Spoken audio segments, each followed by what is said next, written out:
Hello once again YouTube and welcome back to another video. Up first, okay, is I'm going from worst to best. So here we go. Here's the worst gift I got this Christmas. Anyway, I hope you had a wonderful Christmas. Currently it's Boxing Day, so yeah.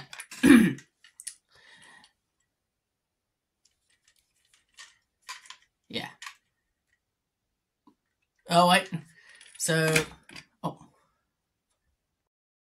to here, yes, this is, yes, you may be wondering, why do I have quadrophenia here? So, yeah, I'm going to review everything with this as my backdrop, so yes. Anyway, let's get on with the review, shall we? Alright, worst set I got. And all of this is subjective, and also this guy.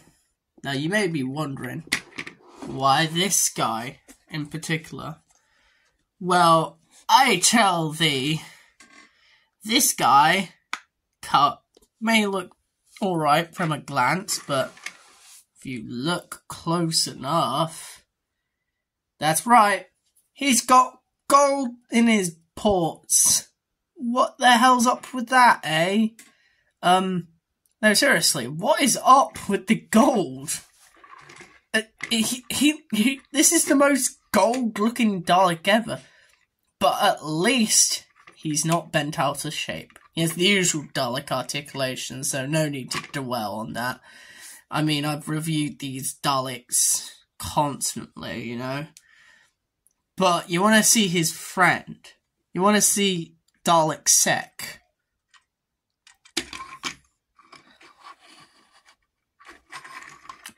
Yeah, clearly this is a special ed Dalek, let's be honest. Yeah, what the hell is up with this Dalek? That's not like a rhetorical question. That's a legit actual question. What is up with this Dalek? Like, seriously, it feels so bizarre. Like they were halfway through making it. Everything about him except the eye stalk looks great, you know? They even got the dog tags, right, with the different Daleks. As you can clearly see, Dalek Sec has his proper dog tag there. You can also see that, yes, even the Metaltron has a dog tag as well. If it will zoom in, if it will focus. Focus. Come on. That's as good as we're gonna get today, I guess. Yes.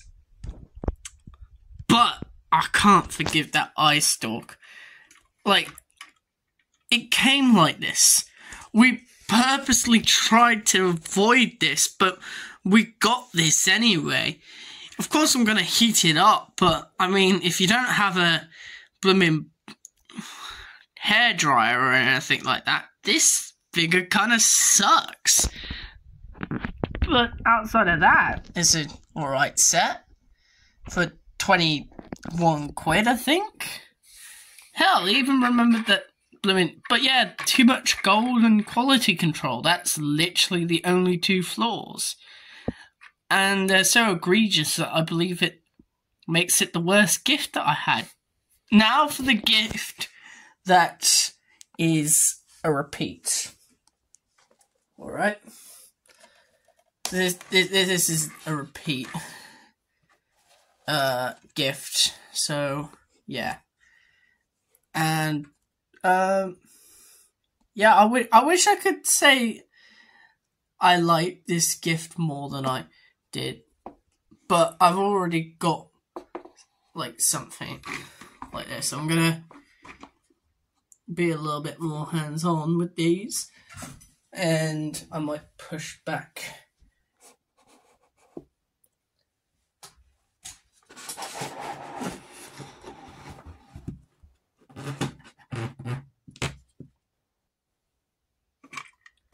Or I could just, you know.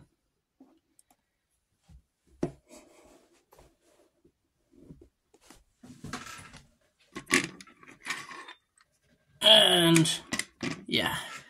Well, all of these I'm going to hold anyway. So, yeah, Doctor Who. The first few episodes of Series 1 and... Yeah, Series 1. Yes, there's Metaltron. That's what he's supposed to look like. And notice, that bit is not gold. Funny that. Neither of those bits. Yes, you got Billy Piper and Christopher Eccleston on both of them. In red and blue. It's like the first two Pokemon games. Yeah. And of course you've got that blooming PMG of the TARDIS that they used up for the reveal of Jodie Whittaker's Doctor. But yes, the Unquiet Dead, you got Rose, the End of the World, and the Unquiet Dead. Summary, Rose. Short summary. Rose is a nice start to the show. Really makes you sympathise with Rose. Not nice showing that the Autons are a pretty good threat. Having people die, you had stakes. The Ninth Doctor, albeit is very charismatic and also a bit mysterious, and you can tell there's something off about this incarnation of the Doctor. The End of the World, very emotional episode, surprisingly. I like the Cantina-style delicates of Platform 1, and the cosmic existential crisis that you have with, like, becoming the end of the world, yeah, the end of your world, Earth. Yeah, imagine witnessing the end of Earth. I couldn't. And yeah, the whole dynamic between Cassandra and the Ninth Doctor being both of the last original members of their race, Time Lords and humans. Yes, and the Unquiet Dead, boring. Charles Dickens fights zombies on Christmas Day. I mean, ghosts on Christmas Day. And not really much happens that is of memorability. Aliens of London and World War III. Funny Pig Man and Slitheen, a bit on the nose, and I couldn't take the Slitheen seriously whatsoever. So yeah, there was potential, but the CGI and the farting, I know, like, politicians talking out of their asses. I know what he was getting. And then the best Doctor Who story ever, Dalek. You really, actually, it's the first time the Daleks since, like, I'd say, since blimmin' Death to the Daleks, or, I mean, Remembrance kind of made the Daleks feel like characters as well. But, yeah, it's the first time, though, you ever feel sympathy for a Dalek. And it's also partially based on the Big Finish story Jubilee. And by partially, I mean, like, a few scenes and a few characters are inspired, but for the most part, it's not really inspired by it. It's a 10 out of 10 story, though. It's perfect. It's Robert Sherman. What do we expect? It's absolutely flawless direction and a brilliant way to bring the Daleks into the new series. So, yes, and they weren't even originally going to be in it. It was supposed to be the Toclafane. Anyway, I've rambled for too long. I have these stories already, but, I mean, it's nice to have 2 of 8 each. But yes, anyway, misleading gifts. This is supposed to be a Series 9. These are supposed to be Series 9 cards. Yes. All of them are Series 9 cards. No, like, Classic Who or other New Who stuff. It's just Series 9 stuff. There's a good picture of Peter Capaldi, though. Really like it. Anyway, no Sophie Aldridge. Yeah. ambivalent gifts. Gifts that I'm neutral on. Look at this nice packaging. Classic Doctor's New Monsters Big Finish thing. My Big Finish collection is growing. Help me, I think I'm addicted. You got 2 Vashnarada stories with 8 and Tom. You got 6C with the Carrier Knights. And they decided to use the CGI Carrier Knight instead of the nice hot babe Carrier Knight from blimmin' the Shakespeare's Code. And then you also got the Rachnos with old 5th Doctor there, Peter Davidson. Yeah, that's nice. I like the use of the new series Time Vortex to indicate this is like a crossover between Classic Who and New Who, but yes, I can't really comment on it except for it's bound to be good since it's Big Finish, you know? So, yeah, I'll put that in the background. Alright. Second place for gifts. Oh, yes, Quadrophenia. You've been staring at it for this whole entire, review. Well, I mean, collection update. Yes, Quadrophenia. The Who's last masterpiece. And you can see that it is the Who because you see Roger's all the way down there because, of course, he is. You can see Pete, you can see John, you can see Keith, and there's the protagonist of the album, Jimmy, who has the personalities of all 4 Who members because he's got multiple personality disorder, and it's basically about life in 60s Britain, in Brighton specifically, and how he deals with his multiple personality disorder and relationship with his parents and his girlfriend, how society treats him and other outcasts, how mod and rocker culture influences him to do good things and also bad things, and also how that impacts the environment of Britain, how it's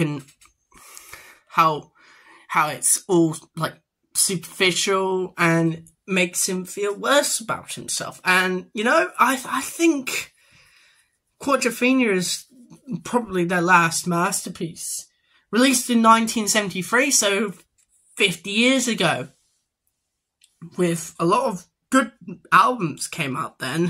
Houses of the Holy, Zeppelin, the main Band on the Run by Paul McCartney and Wings, Emerson, Lake and Palmer's Brain Salad Surgery. I think Goat's Head Soup came out in 73 as well.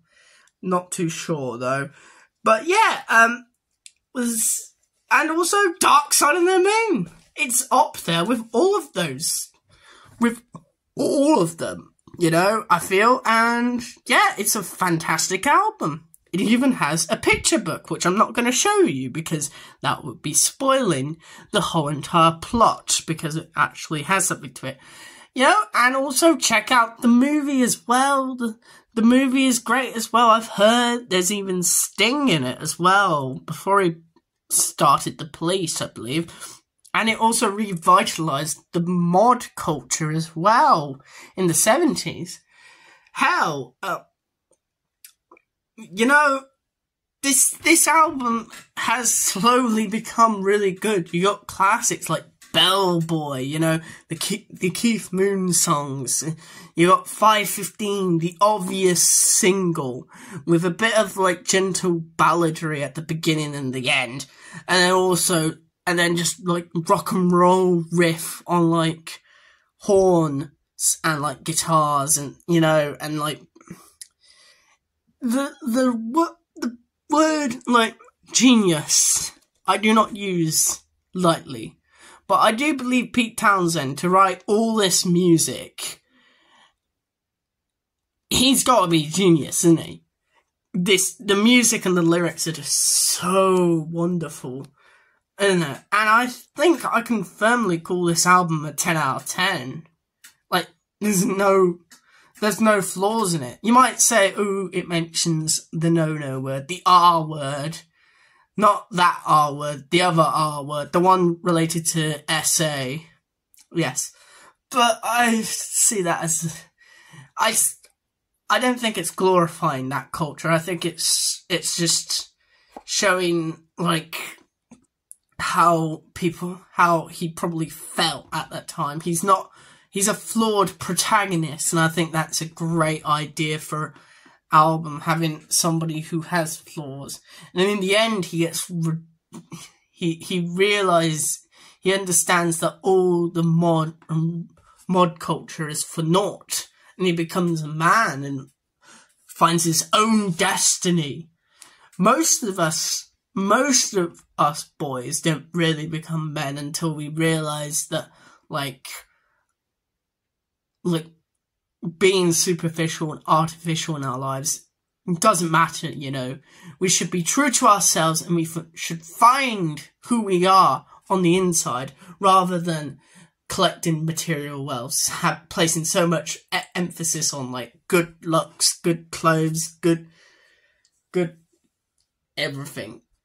And yeah, it's a fantastic album, you know, and it's the last great Who album.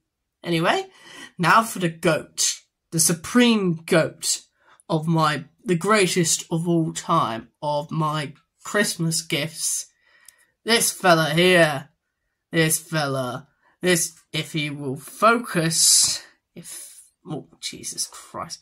Yes. Oh, yes. Black Series Phase 2 Clone Trooper action figure. Oh, yes. There is legit not that much wrong with this figure. Look at it. It looks so much better than the 2020 Clone Trooper body mold. You got, I'll go over the articulation because that's the boring shit. Head can move up slightly because, well, I mean, you could say the helmet's moving because you can obviously see the chin's not moving with the helmet, which is unfortunate, but that happened with, like, doing vintage collection figures anyway. It can rotate 360 degrees. The arms go out, I think that's more than 90 degrees. I think it's a little bit more than 90 degrees because it looks a hell of a lot more natural than the 2020 body because it's ring shape. It's on a ring at the top of the arm, on the shoulder, kind of like the Stormtrooper. Don't know why they didn't do this earlier, and plus the arm can rotate all the way around because of that as well. You can also swivel it 360 degrees as well. Not much in the way, you could say. Yeah, and it does go in a little bit as well, the arm. There's so much articulation. Single joint, but the single joint just goes in over 90 degrees. So it's not just an L shape, so he can hold his blaster in a lot of positions. He's got 2 trigger fingers, so it's accurate to all clone troopers, because all clone troopers are ambidextrous, because Jango Fett's also ambidextrous. He can move his body, his main diaphragm can go a little bit up and a little bit down, but since he's wearing armor, that's understandable, and it can also rotate around. Legs go out almost 90, not quite, but it's also, yeah, armor, you know. Double jointed knees, can't kick his own ass, but he can do a good running pose. Ankle rocker goes outwards pretty well, so he can properly like do that, whatever the hell that's supposed to be. He can do pretty cool running poses, and his feet go all the way back like that, and all the way forward like that. Not much, but still, remember, armour. And yeah, detail. Oh, they got everything right on this. They got the, if it will focus.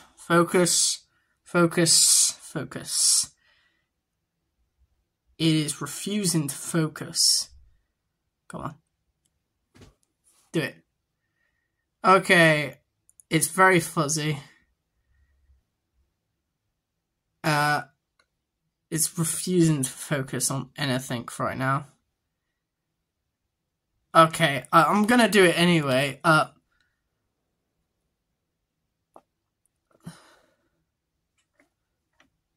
So yeah, they got the blue lines. They got the sculpting on this is phenomenal. They got the visor right. No paint bleed on the visor.